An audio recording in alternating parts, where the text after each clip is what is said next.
All right. Well, people started to come in and, come in for the presentation. And I'm going to go ahead and get started. I'm also recording this presentation right now. Awesome. Well, thank you everyone for coming in here to this presentation today. My name is Chala Chidik, and I'm a career development specialist with West Virginia University Career Services Center. And I also have one of our career coaching graduate assistant, Vanessa Saeed, with me today. And she'll be assisting me with the presentation that we're about to present in this session. So Vanessa, go ahead and say hi. So she's going to be wearing a mask. I'm sorry. Hi. So do you want to do? Yeah, I have to wear a mask. Yeah, so my name is Vanessa, and my apologies, I have to wear a mask because people are coming in and out of my apartment all day. But as long as you can hear me okay, I think it'll be good. You're okay, Vanessa. This is perfect. Okay, cool. All right, so today we're going to be talking about elevator pitches and why you should absolutely need one. Or why you actually need to craft one and use it to any kind of networking function. So I guess before we get started, you all showed up to this presentation today. You probably knew what the topic was going to be. In the chat function, at any point throughout this presentation, please drop maybe some of the questions that you might have and you may want to get answers for throughout this presentation so that we can kind of address them in a timely manner.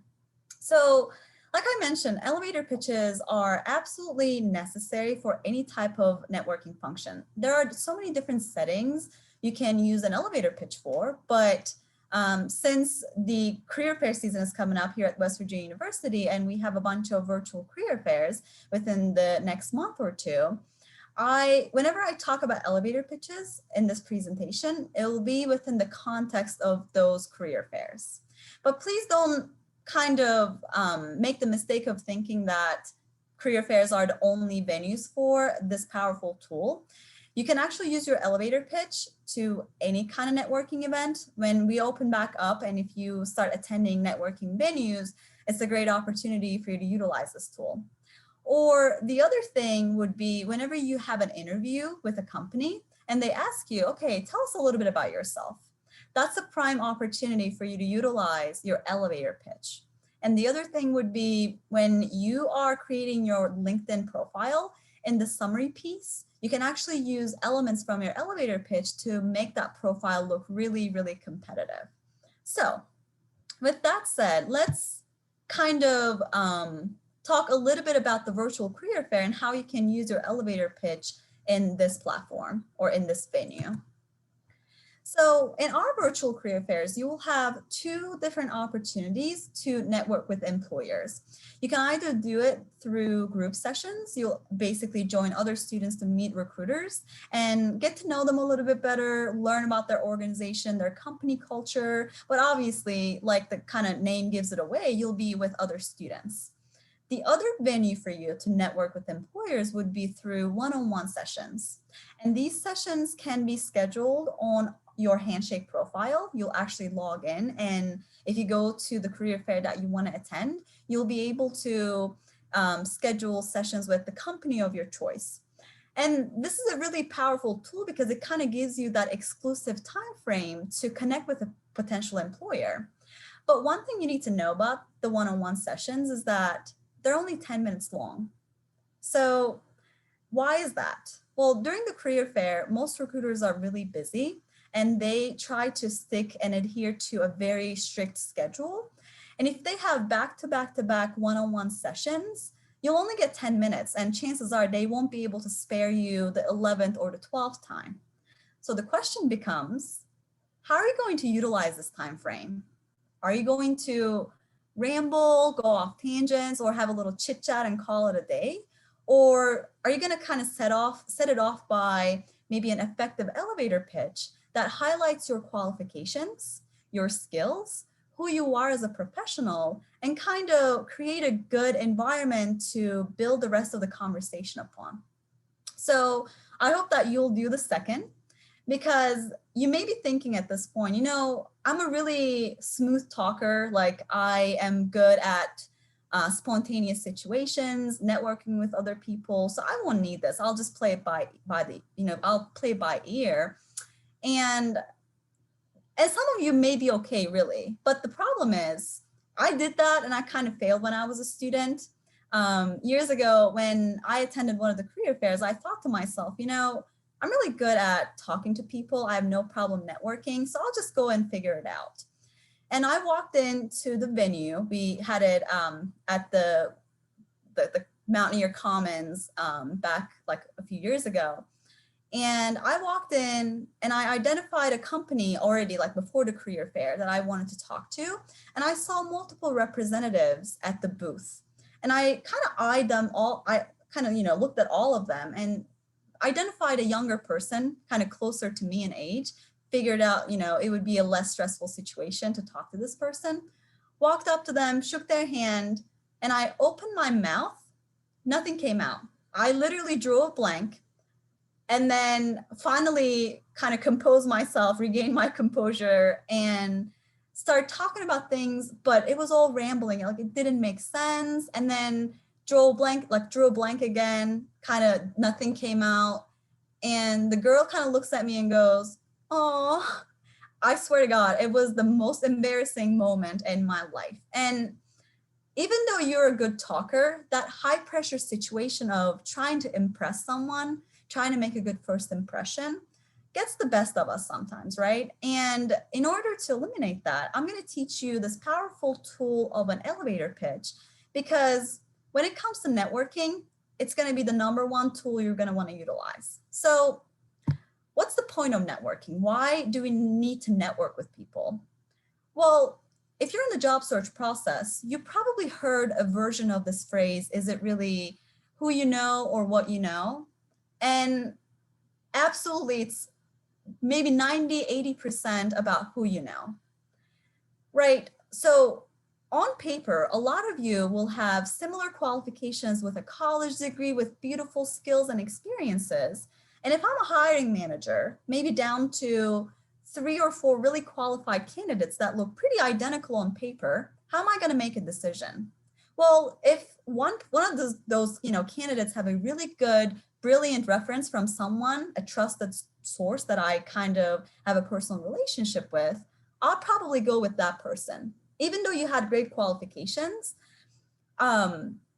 it's too bad, right? So networking is key when it comes to obtaining a job. And that's why we heavily highlight the power of this tool, and then also try to give you as many opportunities as we can to network with other professionals. Now, how important is networking?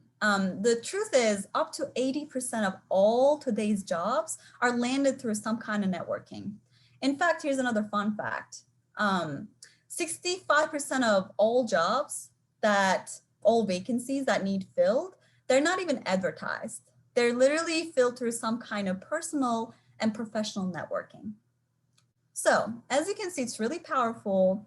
And that's literally the purpose of the one-on-one sessions or the group sessions that you will try to utilize in the upcoming career fairs. So that said, this is how you network. You need to be the best version of yourself, whether it's a virtual event or an in-person kind of career fair.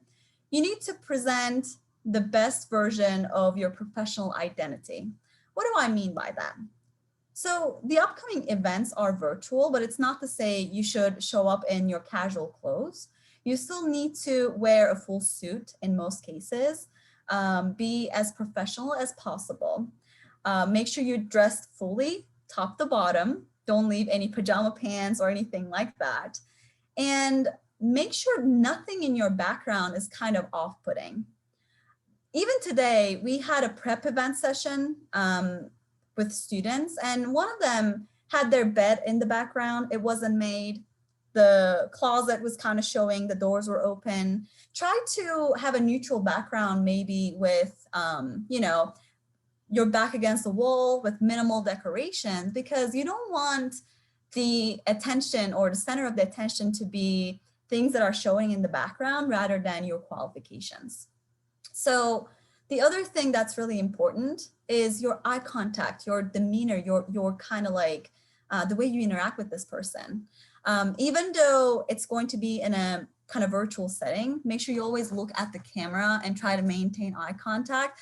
It's really important, otherwise it kind of becomes awkward. All right, so this is kind of like the quick tips, but you also need to prepare talking points to be very effective in this networking session that you're going to have. How do you do that? How do you prepare talking points, or how do you even identify employers that you want to talk to in the upcoming career fair? You'll log into your Handshake account, go to the event section, find a career fair that you want to attend to. And then when you click on the career fair, you'll basically see a list of employers that will be attending.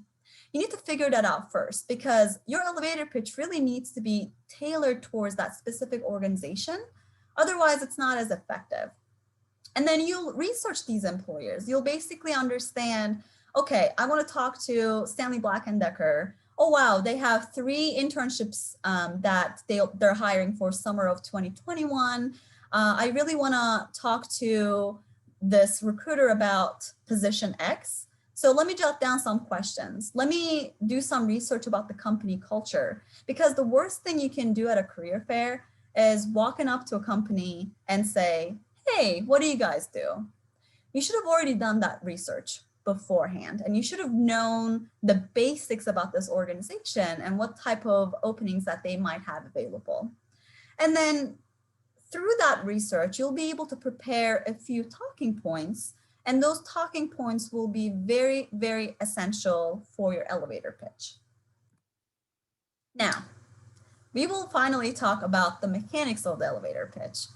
I've kind of given you this long-winded importance of networking speech, because the thing is, the kind of initial 2 to 3 minutes of your conversation with anybody sets the tone for the rest of the conversation. So if you have the 10 minutes, and if you kind of butcher the first 2-3 minutes, did you really make a good first impression? Not really. Do you think this person will want to have a long-term relationship with you? Not really. So in order to make that good first impression, you need to prepare this elevator pitch. Now, the elements of the elevator pitch should really involve some kind of introduction. But I think the most important thing here is being natural. And in order to be natural, you need to practice this pitch and kind of have a level of comfort whenever you're interacting with the other person.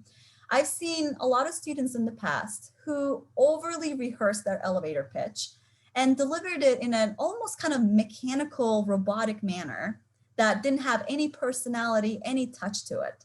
Don't make that mistake. Ultimately, you're having a conversation, and the more natural you are, the more conversational you are, the better, okay? So in the introduction piece, honestly, it's okay to repeat your name, like kind of, hey, my name is Chala Chedik. I like to do that, even though I just introduced myself when I logged into the session, because my name is odd, like it's interesting, it's weird, and it never kind of hurts to repeat it and, give another chance for the recruiter to memorize my name. And then afterwards, something that you shouldn't do is talking about things that are not necessarily relevant to the purpose of this one-on-one meeting. I've seen students in the past who talk about the number of siblings they had or number of pets they had in the introduction piece. I've seen people talk about their hobbies, their interests. I mean, these are good icebreakers whenever you have a casual conversation with someone. But the goal here is creating a professional network, right? And this recruiter is taking the time out of their day to learn more about your skills, qualifications, and understand why you would be a good fit for their organization. That's why that's the whole purpose of it. So don't waste your time talking about irrelevant stuff, but make sure your qualifications and skills are in the front center of that conversation. So instead, maybe something like, Hello, my name is Charlie Chittick. I am currently a sophomore, aspiring to gain as many relevant experiences in my field. I'm currently studying communication studies, and I'd like to find myself in a marketing field in the future. Like something like that, a brief introduction should serve you a lot better than just talking about, going off tangents or talking about irrelevant things that are not necessarily focused on your skill set. After that, maybe give them a few, pointers about what you're currently doing. Do you have maybe a current internship or a part-time job? Are you volunteering somewhere? Are you the president of your student organization or a treasurer? Do you have any kind of leadership role? These are the things that they're interested in knowing. Well, they don't need to know your whole life story, but maybe little snippets from the current things that you're working on. Do you have any relevant class projects, for example, that you can talk about? And then if you are a senior or a junior, maybe like later in your academic career, you can talk about things that you've done in the past too. Did you have any past internships? Did you have any part-time jobs? Or like I said, like anything relevant that you've accomplished in the past that you can talk to them about. The other thing here is your professional and personal goals. I think this is great whenever you are in an interview setting, but for the virtual career fair, I think it's an overkill. You don't really need to include your personal and professional goals, like especially long-term, because you're just getting to know this person and all they want to know is your purpose, your goal. Maybe something like, I know that your company has 3 internship positions coming up this summer, and I'm particularly interested in the rotational marketing program. And I'd like to ask you a bunch of questions about this position, and I'd like to get more information about it. So something like that, like a immediate purpose type of question would serve you better than talking about 10 years down the road, I like to see myself as the marketing manager for, like, that's too much. But again, include that in your elevator pitch for other venues. It's okay to do so, but for the career fair, just talk about your purpose. Do you want to obtain an internship? Are you interested in a co-op or some other, more company specific thing? And then always end your pitch with a question.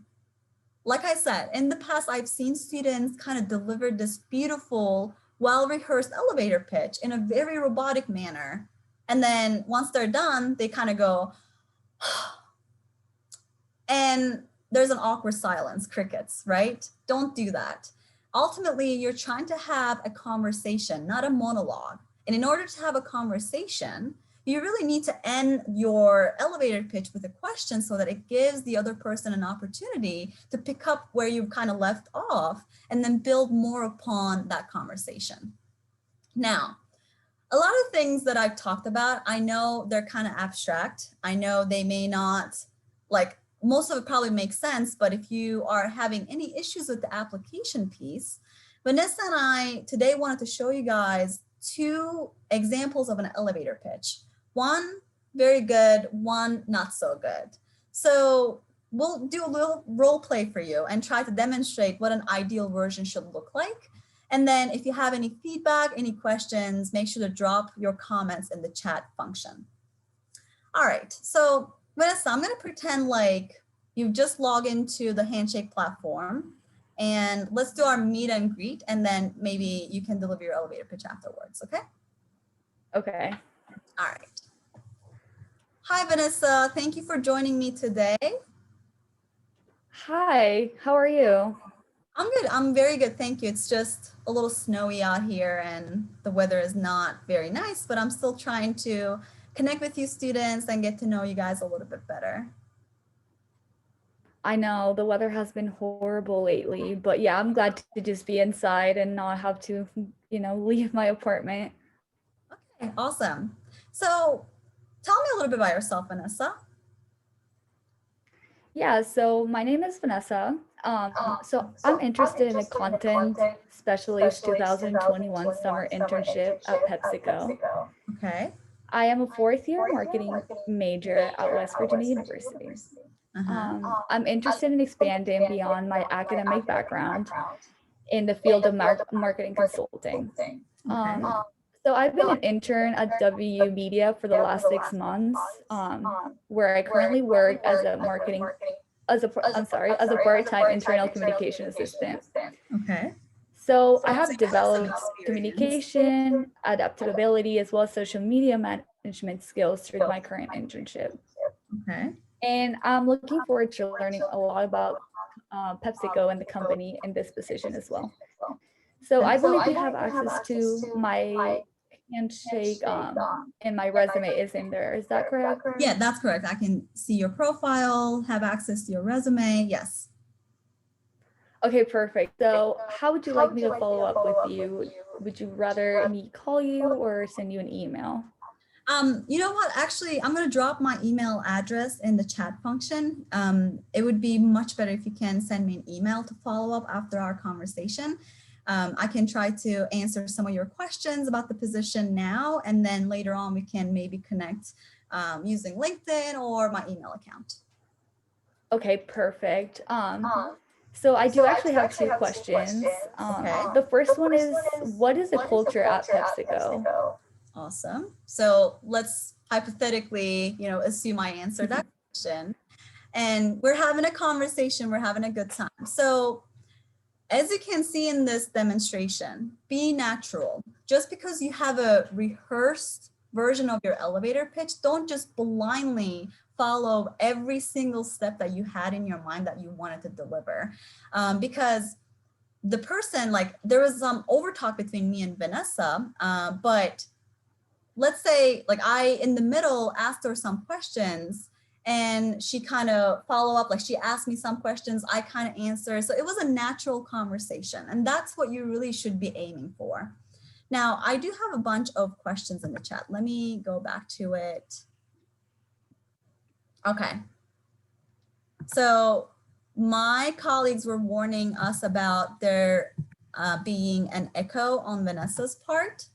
So whenever Vanessa talks, then either I will mute it or I don't know how to do that, but we'll see how this goes. But anyways, so the goal here, you guys, I mean, one thing that she did really good was she was really conversational. She still got her point across. She asked me really good questions at the end about the culture.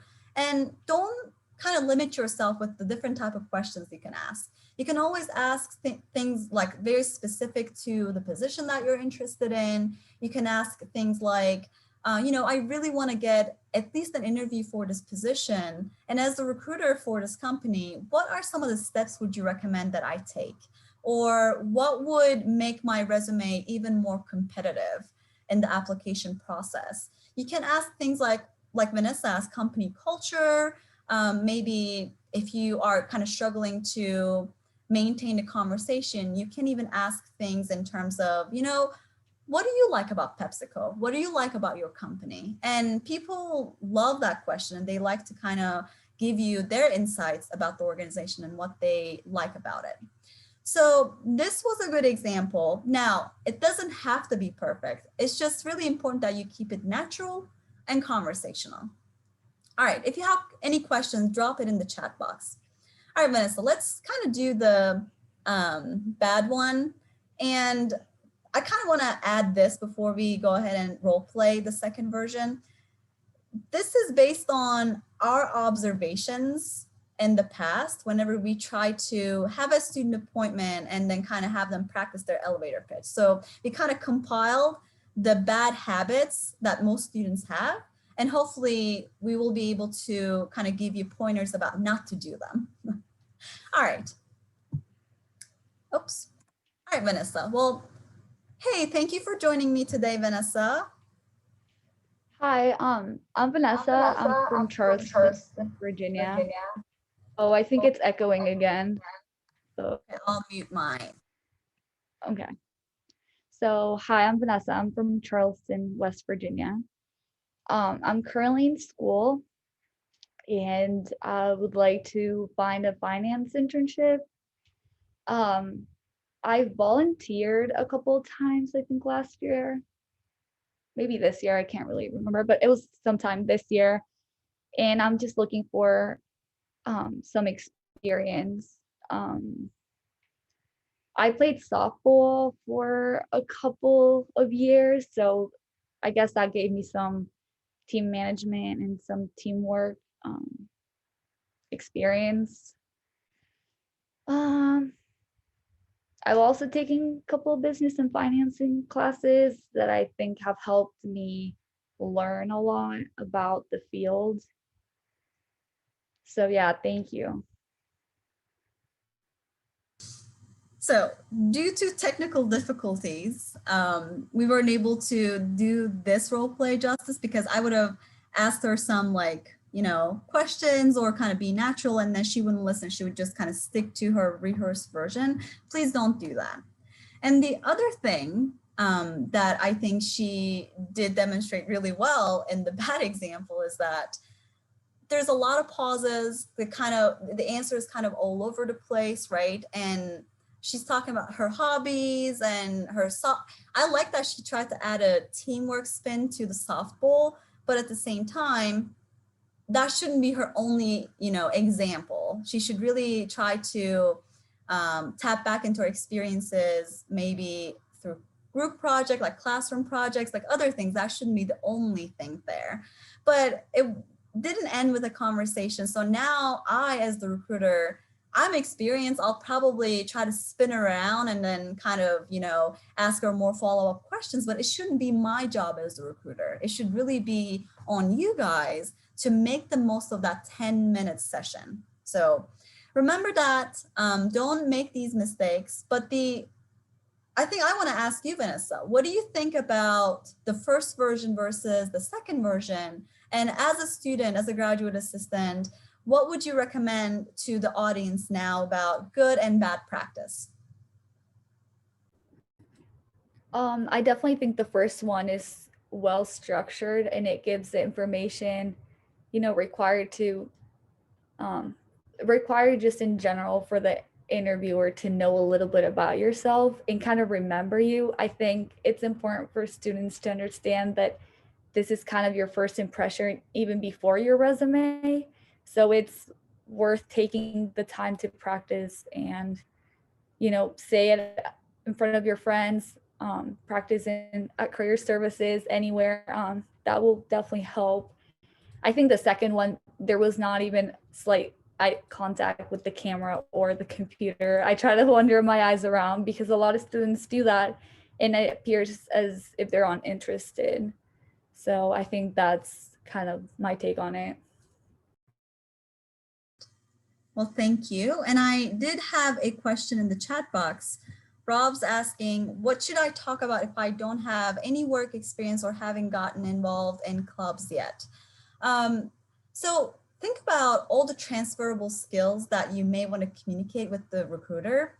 Even though you don't have those relevant experiences yet, think about your class project experience. Like if you were paired up in a group for a class in the past, you can talk about that experience and how you were able to develop teamwork through that. You can talk about your part-time jobs, but please just don't talk about, I worked at McDonald's and I delivered burgers. Like, don't focus on mundane daily tasks, but try to focus on that job, even though it was in the food service industry, was super challenging and taught me the value of perseverance, communication, professionalism, because I would sometimes deal with really difficult customers, and I really learned to kind of maintain neutral and provide good customer service. So kind of add that spin to the experiences that you currently have and try to focus more on the transferable piece.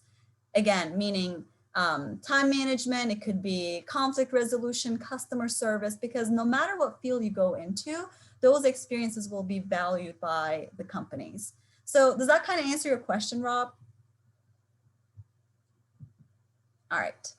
Let's wait for his response. And in the meantime, I'm going to take you to the next slide.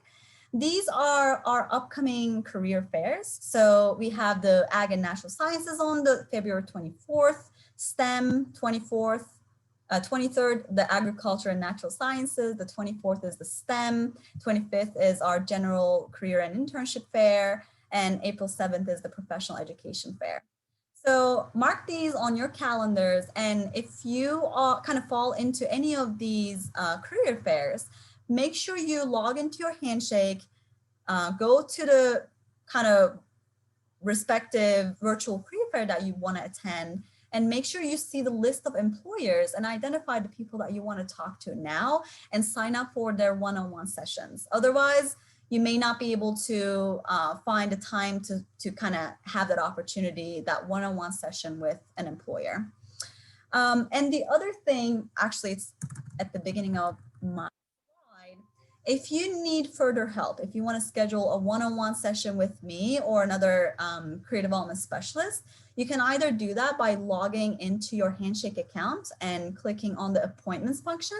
So you can do that directly, or you can email careerservices@mail.wv.edu.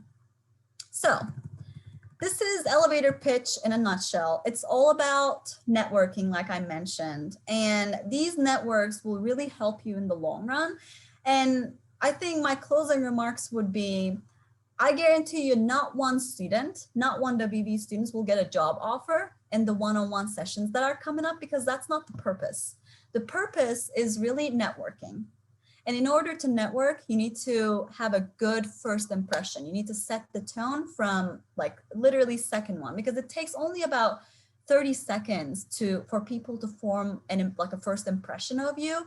And if your first impression is bad, it kind of tells you that you're not going to have a long-term working relationship with this person. And that's why elevator pitches is super important and a super powerful tool. Make sure you take our recommendation, our advice from this presentation, make it natural, stick to the things that kind of highlight your professional skills and qualifications. And I promise you, you'll be able to wow the people within that first 30-second of the interaction.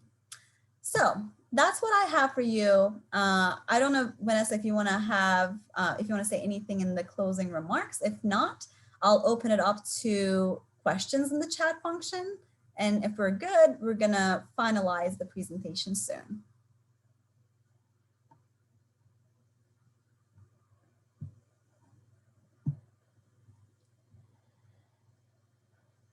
Okay, so Gavin is asking, how do we maintain networks? I'm usually very busy, so I don't have much time to reach out to people. So that's a great question, Gavin, right? One thing that I want to point out here is networking is really a two-way street. If you don't have time, if you can't make up time for these people to maybe follow up with them, kind of reach back out to them at random times, whenever you need them, then they won't have time for you, because it's a two-way street, right? So I think it could be as simple as, so whenever you connect with a person at the virtual career fair, for example, it shouldn't be that difficult to send them a personalized note after you connect with them, maybe a thank you letter.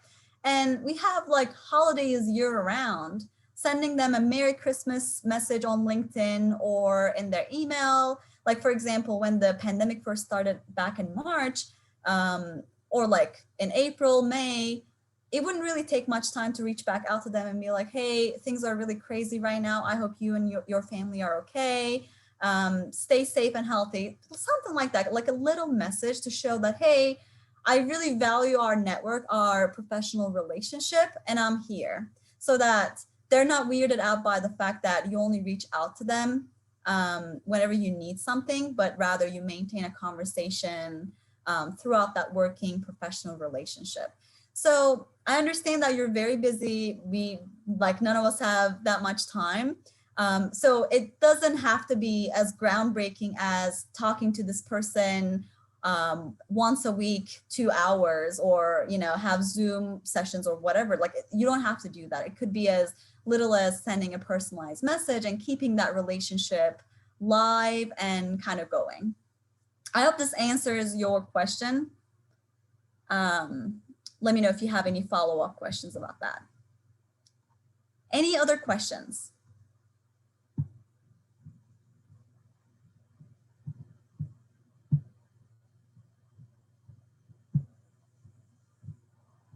All right. Yeah, my pleasure. My pleasure. So I have another question. Hi, thank you so much for especially about the advice of ending your pitch with a question and the elevator pitch. I tried to take notes, but I was wondering here. Oh, okay. So she's asking about the recording. The recording will be available for you guys. I'm recording this session and we will upload it on our YouTube channel, and our marketing multimedia specialist will send an email to all the attendees in this session. So you will get a link to the presentation. Am I correct, Allie? Please by if there's another venue. Yeah, perfect. So yeah, you will receive a recording of this presentation in your email accounts. Also, you can visit our website, careerservices.wv.edu. It also has really good information about elevator pitches, but also all the way from like interviewing to finding a job, some resources, like it has really good information. So log into it and see the elevator pitch section that we also have on our website. Okay, I have another, perfect. Awesome, so I'll wait another 20 seconds for additional questions. If not, thank you so much for joining us today.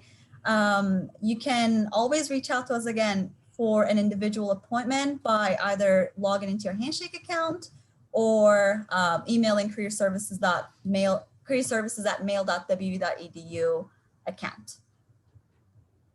Awesome. So I will end the presentation here. Thanks for joining us and have a great day. Thank you. All right.